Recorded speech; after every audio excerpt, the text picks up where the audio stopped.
क्या चंद्रयान-3 एक fail mission है?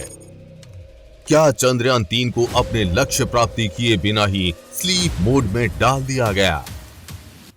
ये हम ऐसे ही हवा में नहीं कह रहे, बल्कि सबूत के साथ आज इस वीडियो में आपको यही बताने वाले हैं कि क्यों चंद्रयान-3 को विदेशी मीडिया द्वारा फेल मिशन बताया जा रहा है। क्योंकि सच्चाई यही है कि जिस एक चीज के लिए चंद्रयान-3 को चांद के सबसे चैलेंजिंग प्लेस यानी कि साउथ पोल पर भेजा गया था, चंद्रयान-3 ना उस इम्पोर्टेंट चीज को खोज पाया, बल्कि उससे पहले ही चंद्रयान-3 को स्लीप मोड में डाल दिया गया।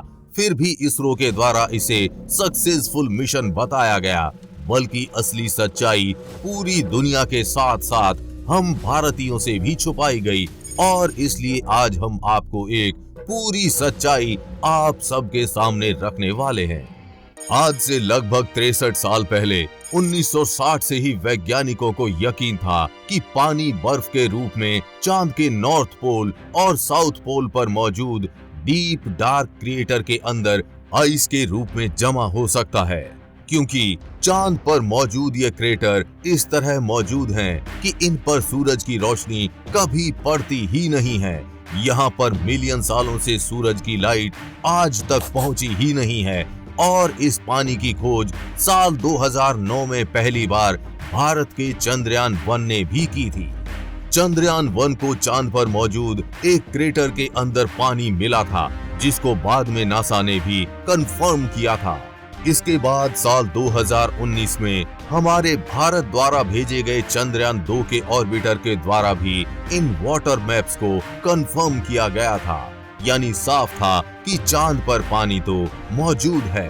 वहीं वैज्ञानिकों की माने तो चांद पर 6 million metric ton water ice मौजूद हो सकती है। और इस पर रिसर्च करने के लिए हम इंसानों ने कई अनमैन्ड मिशंस किए हैं, जिसमें हमने कई लैंडर्स और रोवर्स को भेजा, जिनमें से एक मिशन अभी भारत द्वारा किया गया चंद्रयान-3 मिशन था, जिसे मून के साउथ पोल पर वाटर सैंपल और वाटर मॉलिक्यूल्स को आइडेंटिफाई करने के लिए इसरो द्वारा भेजा गया था।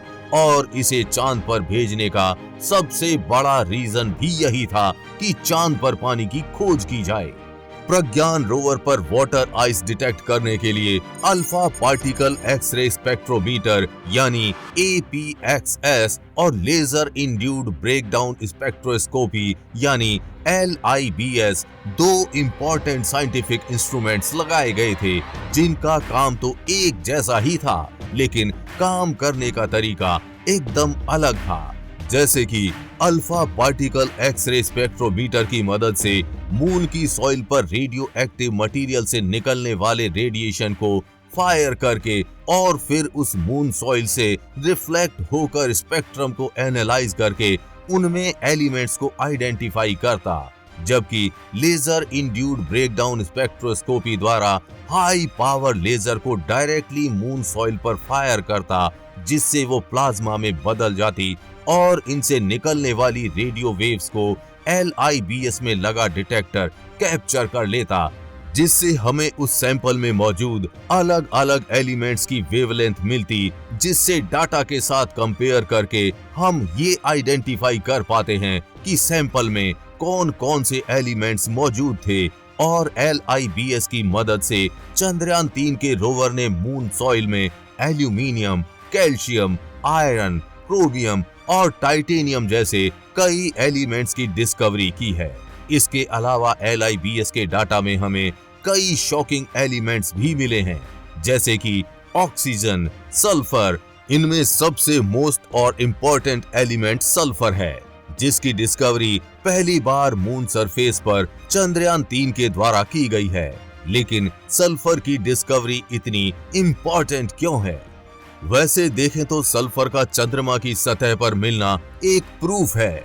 आज से कई लाख साल पहले मून पर भी कई वोल्केनिक एक्टिविटीज होती थी, क्योंकि उसी के चलते ये सल्फर चंद्रमा के अंदर से उसकी सतह पर आया होगा। और इस खोज से हमें चांद के इवोल्यूशन को और बेहतर से समझने में मदद मिलेगी। हम भविष्य में ये समझ पाएंगे कि आखिर एक समय पर वोल्केनिक एक्टिव मून आज जियोलॉजिकली इनएक्टिव कैसे बन गया है।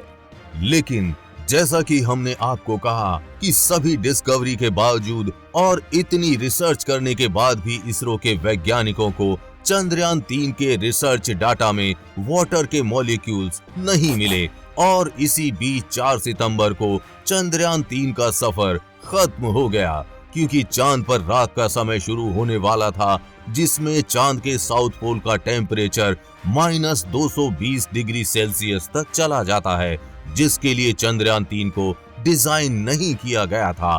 और इसका कारण था इस मिशन का लो बजट, और इसी वजह से ना चाहते हुए भी इसरो को चंद्रयान 3 को मून सरफेस पर वाटर आइस ना डिस्कवरी किए जाने के बावजूद स्लीप मोड में डाल दिया गया। वैसे ज्यादातर वैज्ञानिकों को पता था कि ये मिशन खत्म हो चुका है, चंद्रयान 3 के लैंडर और रोवर अब कभी नहीं जागेंगे, लेकिन कुछ वैज्ञानिकों के अंदर आशा की किरण बाकी थी कि शायद 22 सितंबर 2023 को मून नाइट खत्म होने के बाद शायद हम विक्रम लैंडर और प्रज्ञान रोवर से हम दोबारा से कम्युनिकेट कर पाएं। इसी के तहत फिर इन्हें 22 सितंबर के बाद दोबारा जगाने की कोशिश की गई, लेकिन दोनों में से किसी ने भी रिस्पॉन्स नहीं किया, और उसका मतलब था कि उस एक्सट्रीम टेम्परेचर से उन दोनों के पार्ट्स डैमेज हो चुके थे और अब ये दोनों चांद पर सिर्फ भारत की एक निशानी बन चुके थे। वैसे चांद पर पानी की खोज न करने के बावजूद भी इसरो ने इस मिशन को सक्सेसफुल कहा है, जो कि काफी हद तक सही भी है, क्योंकि इसरो पहली वो स्पेस एजेंसी है जिसने मून के साउथ पोल पर लैंड किया है, और इसी के साथ साउथ पोल की मिट्टी में मौजूद एलिमेंट्स की भी खोज की है। लेकिन चंद्रयान 3 को भेजने के पीछे सबसे इम्पोर्टेंट रीजन पानी की डिस्कवरी था, जिसके बारे में इस मिशन में हमें ज्यादा जानकारी मिली ही नहीं, और इस बात पर किसी ने इतना ध्यान दिया भी नहीं।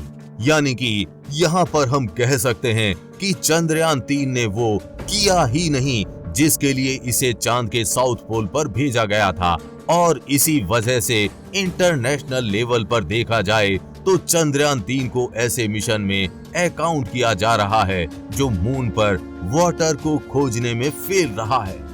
और यहाँ से चांद को लेकर एक काफी बड़ी मिस्ट्री भी शुरू होती है, क्योंकि जब हमें चंद्रयान 1 और कई मिशनों में स्पेक्ट्रोमीटर मैप में मून के पोल पर हमें कई पानी के क्रेटर देखने को मिले हैं, लेकिन हम चांद पर जाकर इस पानी को क्यों नहीं खोज पा रहे हैं? हमें वहां पर H2O का कोई सिग्नेचर क्यों नहीं मिला? ये मिस्ट्री काफी कंफ्यूजिंग लगती है, जिसे आने वाले चंद्र मिशनों के द्वारा सुलझाने का प्रयास किया जाएगा। वैसे आपके अनुसार चांद पर पानी की खोज ना करने के बावजूद भी चंद्रयान 3 मिशन सफल है या असफल? नीचे कमेंट बॉक्स में लिखकर जरूर बताएं। एक भारतीय होने के कारण हमारे लिए तो ये बहुत गौरव की बात है कि चाहे हमने चांद पर पानी की खोज ना की हो, लेकिन चांद के दक्षिणी ध्रुव पर उतरने वाले हम पहले देश बने हैं।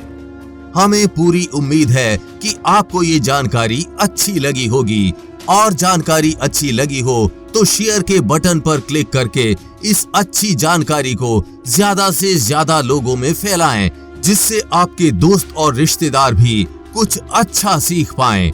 साथ ही आप भी वीडियो को लाइक जरूर करके जाएं। आगे भी ऐसी इंफॉर्मेटिव वीडियोस आती रहेंगी, इसलिए अपडेटेड रहने के लिए चैनल को सब्सक्राइब करके बेल नोटिफिकेशन ऑन जरूर कर लें। जल्द मिलेंगे ऐसी ही इंफॉर्मेटिव वीडियोस के साथ और आपको कुछ अच्छा सिखाएंगे। तब तक के लिए जय हिंद, जय भारत।